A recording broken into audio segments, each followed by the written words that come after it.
America's trade policy has entered uncharted territory, wild, reckless, and spiraling out of control.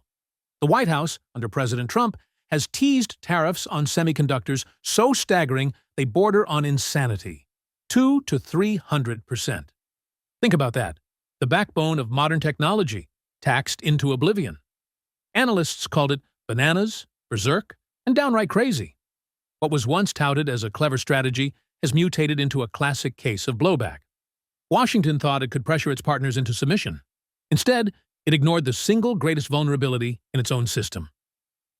That blind spot has now become a weapon aimed straight back at America. And the hand holding that weapon? Canada. Prime Minister Mark Carney knows exactly what card to play. The Trump card, literally. Canada controls 27% of America's uranium supply. This isn't some trade statistic buried in reports. This is a dagger at the heart of U.S. energy security, at the core of America's defense infrastructure. By cutting off rivals like Russia, Washington unintentionally strengthened Canada's leverage. The very policy meant to isolate adversaries has deepened America's dependence on its neighbor, just as Washington picks a fight with Ottawa. The numbers don't lie. In 2023, Canada supplied 27% of imported uranium to the United States. Kazakhstan was next at 25%. Russia and Uzbekistan followed with 12% and 11%. Strip away Canada, and America's nuclear industry, the civilian plants powering millions of homes and the naval reactors driving submarines and carriers, collapses. This isn't just about flipping a switch. It's about national survival. Nuclear power runs nearly 20% of America's electricity grid and props up its military dominance. Without Canada, the U.S. is crippled. Yet Washington blundered forward with tariffs and tough talk, ignoring this dependency. It's a strategic miscalculation of the highest order. Canada didn't hesitate to exploit it. While Trump fired off tweets, Ottawa quietly maneuvered. No executive order can rewrite physics, and no tariff can change geography. America's power grid, especially across the Northeast and Midwest, is structurally tied to Canadian hydroelectric power. The data tells the story. In 2024, cross-border electricity trade hit 56.6 terawatt-hours. Canada exported 35.7 TWh to the U.S., while importing just 20.9. That's a $3.1 billion lifeline flowing south, with Canada holding the $1.1 billion surplus. New England, New York, Minnesota, all deeply dependent on Canadian power. Rip out those ties, and the grid collapses. Replacing that flow would take decades and tens of billions of dollars. America doesn't have the time or political stability to invest. And here's the cruel irony. Just as America needs more energy than ever before, it's sabotaging its most reliable supplier. The tech revolution, artificial intelligence, data centers, electric vehicles, has created an electricity demand the U.S. has never experienced. These machines devour power at a scale unimaginable even a decade ago. And yet, instead of locking in Canada's partnership, Washington antagonizes Ottawa. Carney knows this. His ace is uranium, but his deck is full of cards: hydropower, oil, natural gas, critical minerals.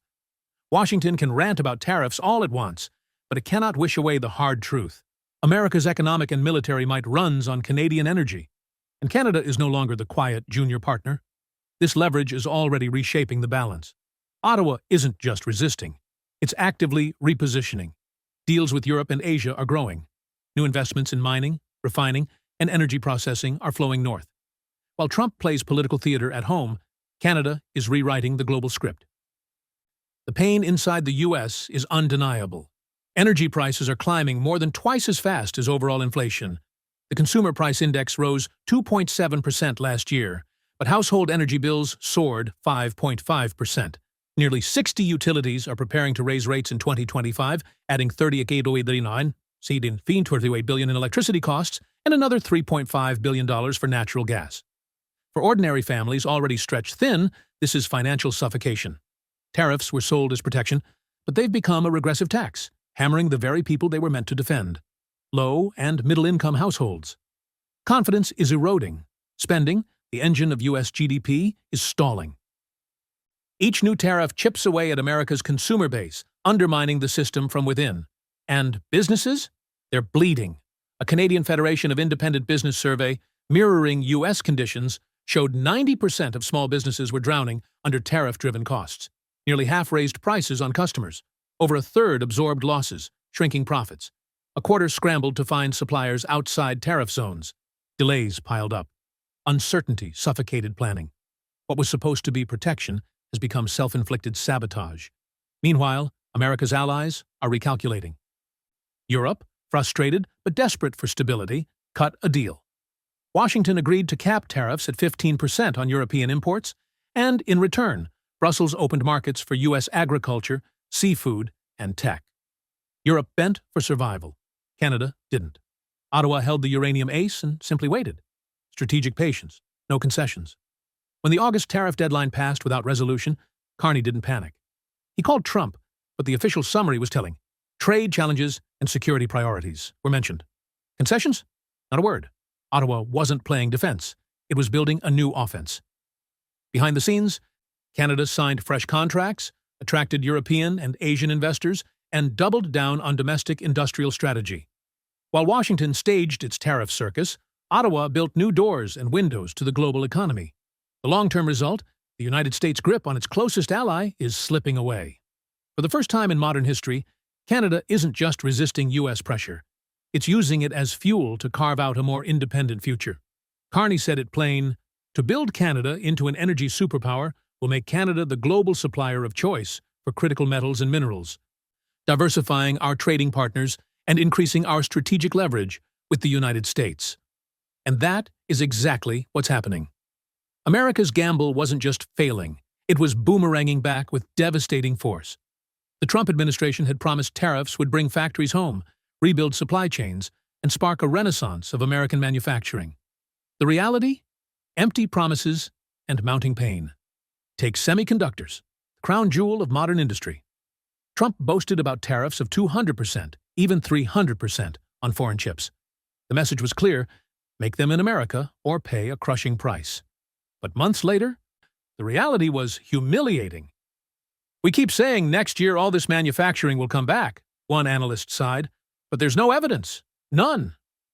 The shiny new plants remained PowerPoint slides. The economic pain, on the other hand, was brutally real. Ordinary Americans bore the brunt first. Tariffs functioned like a hidden tax, regressive, relentless, unavoidable. Energy bills rose faster than wages. Food and essentials climbed week after week. The working and middle classes, the very groups these policies claimed to defend, were being hollowed out. Businesses weren't spared. Small companies, the backbone of the American economy, were being crushed. According to detailed surveys, more than 90% of business owners reported higher operating costs from tariffs. 44% raised prices on their customers. 37% ate the losses, watching their profits evaporate. 23% desperately searched for suppliers outside tariff zones. The result was chaos, delays, uncertainty, and an inability to plan beyond the next quarter. This wasn't protection. It was self-harm dressed up as patriotism. Meanwhile, the world was watching. The European Union, frustrated but pragmatic, cut a deal. The U.S. imposed up to 15% tariffs on European imports. In exchange, Europe lifted tariffs on American industrial goods, expanded market access for U.S. agriculture and seafood, and promised large-scale purchases of U.S. tech and energy. It wasn't a victory. It was damage control. Europe chose stability, even if it meant swallowing bitter medicine. Canada took a different path. Carney and Ottawa knew they held a different kind of leverage: uranium, energy, critical minerals. Instead of rushing into concessions, they played the long game. When the August deadline for tariffs passed without a deal, Ottawa didn't flinch. Carney called Trump. But the statement afterward spoke volumes. No concessions, no surrender. Canada wasn't bending. Instead, Ottawa doubled down on strategy. Behind the curtain, Canada was signing new agreements with Europe and Asia, attracting foreign investment and accelerating domestic industry.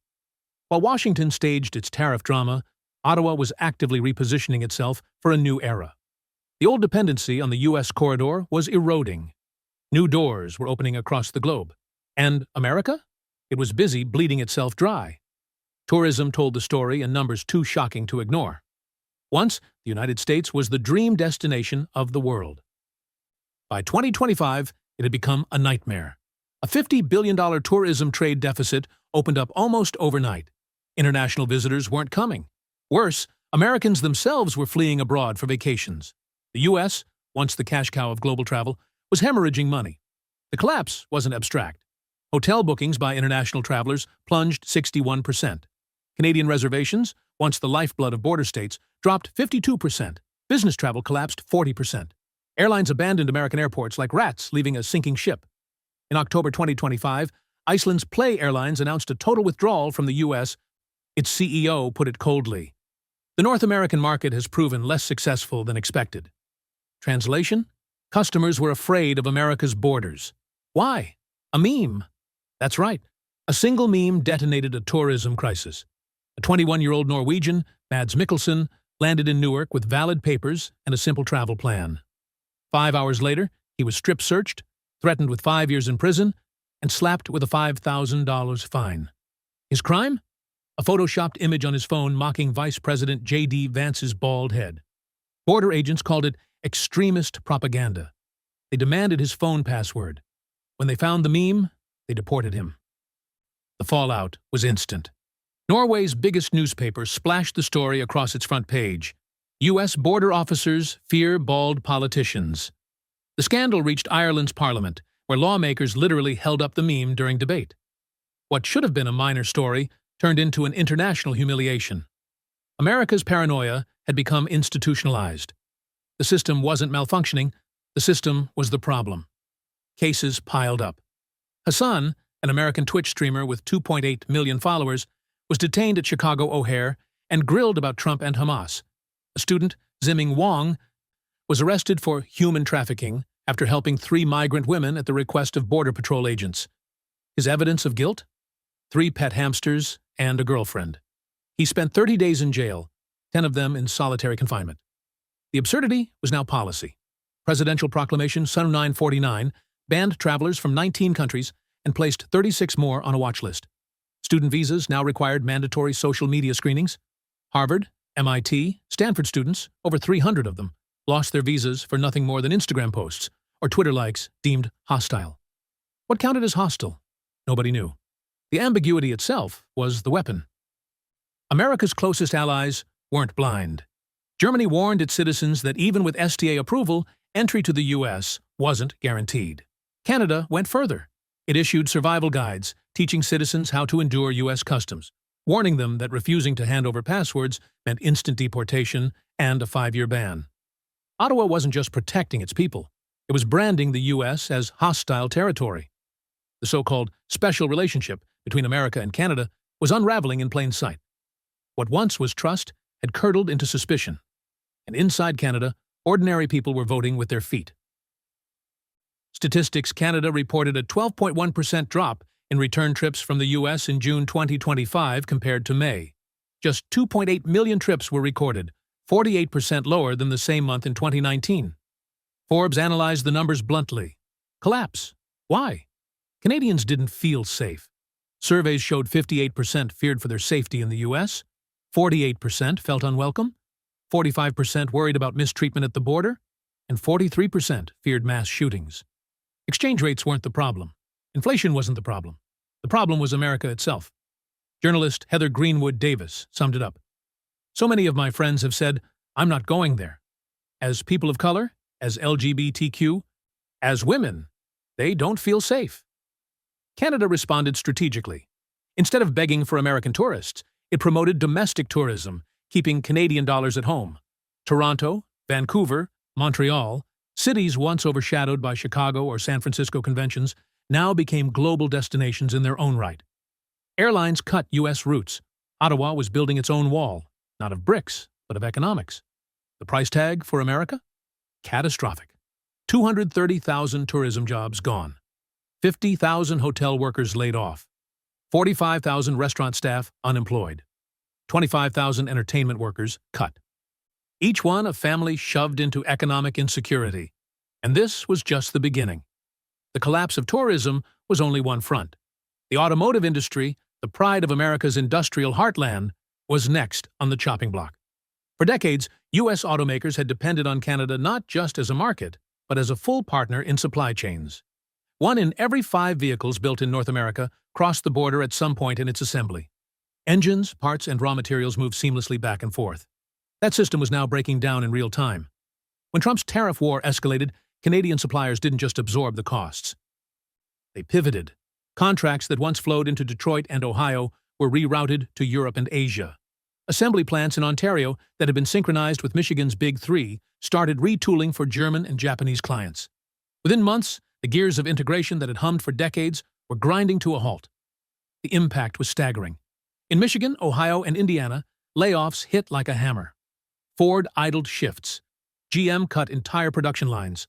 Suppliers filed for bankruptcy. The ripple spread to dealerships, repair shops, and the local diners and gas stations that lived off auto worker paychecks. Communities that once thrived on cross-border auto trade were staring down economic ruin. Numbers told the story clearly.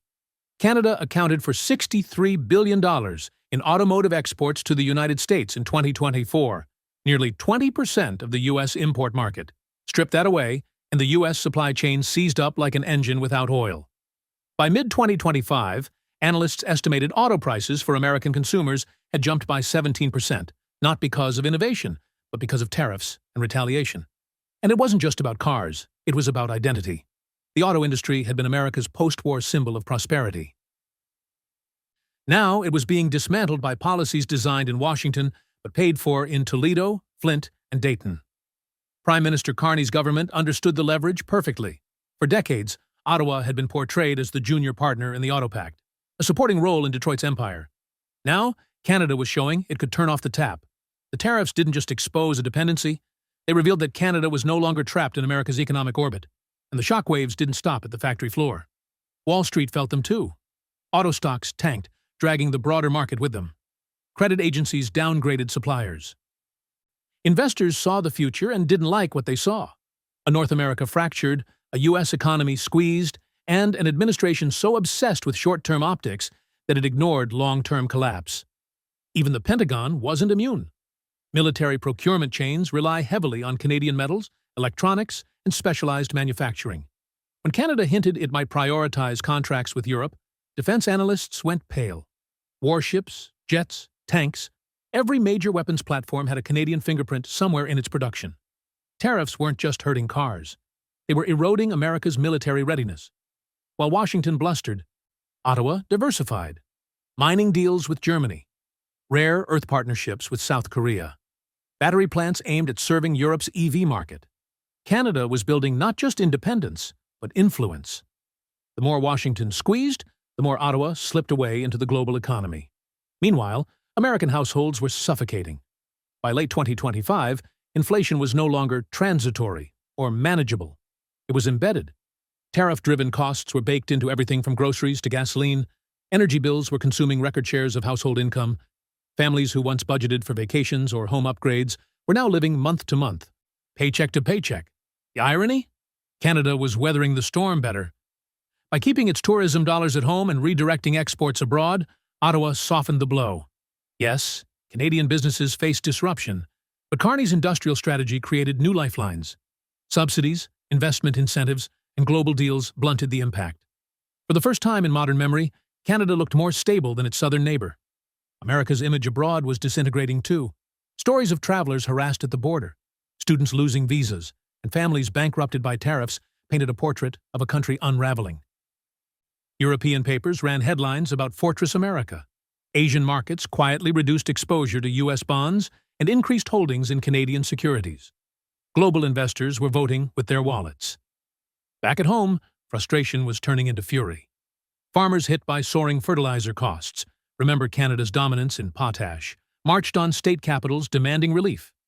Truckers, hammered by diesel price spikes, staged protests that clogged highways. Utility customers filed lawsuits against regulators for approving double-digit rate hikes. The anger wasn't partisan anymore. It was existential. And through it all, Trump doubled down. At rallies, he declared victory, insisting tariffs were bringing jobs back and making America respected again. But on the ground, reality mocked the rhetoric. Jobs were leaving. Respect was evaporating. Allies were drifting away. And Canada, the neighbor America once took for granted, was quietly reshaping the continent's balance of power. This wasn't just a trade spat. It was a reordering of North America itself. By the end of 2025, the U.S.-Canada relationship looked nothing like the special partnership it had been sold as for generations. Trust had shattered. Dependence had turned into vulnerability. And Canada, once dismissed as America's quiet sidekick, was proving it could hit back harder than anyone expected.